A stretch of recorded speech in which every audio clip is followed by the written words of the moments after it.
மேன்மைப்படுத்திருக்காரா இல்லையா? எத்தனை அளவுள்ளவங்க வெளியில இருக்குதுங்க. அவங்களுக்கு இயேசு கிறிஸ்துவினுடைய மேன்மை என்னன்னு தெரியுமா? அவங்களுக்கு பரலோகத்தை பத்தி தெரியுமா?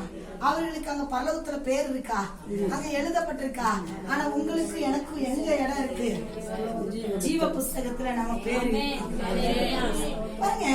இனி ரூபவதியா இருக்கணும்னு கண்டுபிடிக்கிறாங்க. ரூபவதினா என்ன? நம்ம என்ன நினைக்கிறோம்? வெளியில இருக்கிற இந்த அழகு இல்லங்க.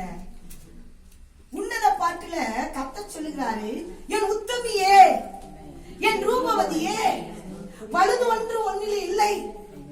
உத்தமிங்கிறாரு, ரூபவதி அப்படிங்கிறாரு. யார சொல்றாரு?